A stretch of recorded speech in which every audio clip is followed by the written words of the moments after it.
Good morning students.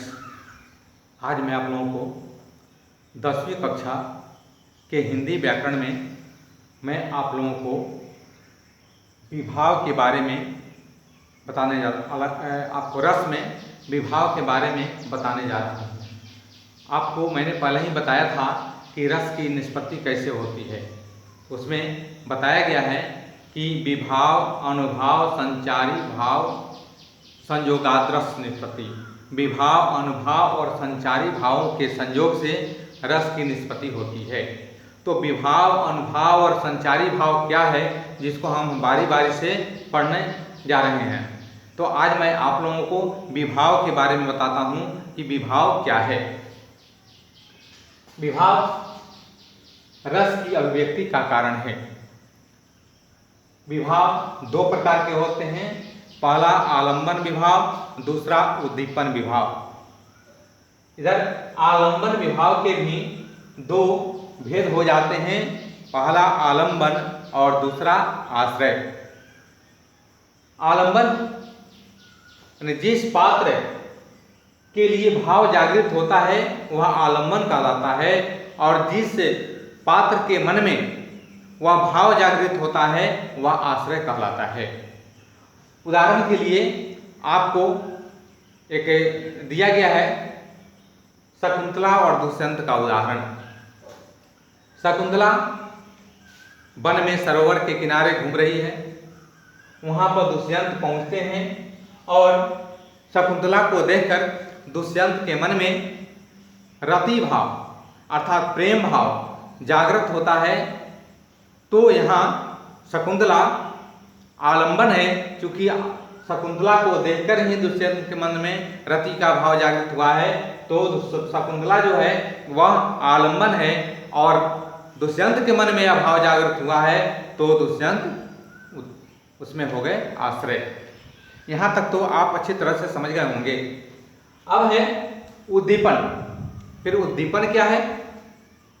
तो उद्दीपन है कि रति, शोक आदि जो अस्थायी भाव हैं उन भावों को उद्दीप्त करके, जगा करके रस की अवस्था तक ले जाने का जो भाव है उसी को हम उद्दीपन भाव कहते हैं, उद्दीपन विभाव कहते हैं।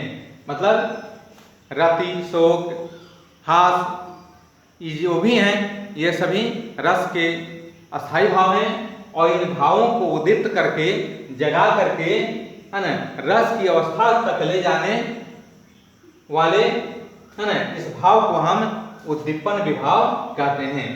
उद्दीपन विभाव दो प्रकार के होते हैं। उसमें है पहला कि एक पात्रों की चेष्टाओं के रूप में होता है, और दूसरा जो है कि बाह्य वातावरण या प्रकृति रूप में होता है। दो प्रकार के ये उद्दीपन होते हैं। उदाहरण मैंने ऊपर दुष्यंत, शकुंतला और दुष्यंत का ही दिया है, तो यहाँ भी मैं शकुंतला और दुष्यंत के उदाहरण से ही आप लोगों को समझाने का प्रयत्न कर रहा हूँ। जैसे शकुंतला को देखकर दुष्यंत के मन में जो भाव जगा वह क्या हुआ? वह आलंबन विभाव और उद्दीपन विभाव है। तो उसमें जो है शकुंतला को देख करके दुष्यंत के मन में जो प्रेम का भाव जगता है तो शकुंतला उसमें आलंबन है और दुष्यंत जो है वे आश्रय हैं। अब जो है कि उद्दीपन उसमें कहाँ से आ गया?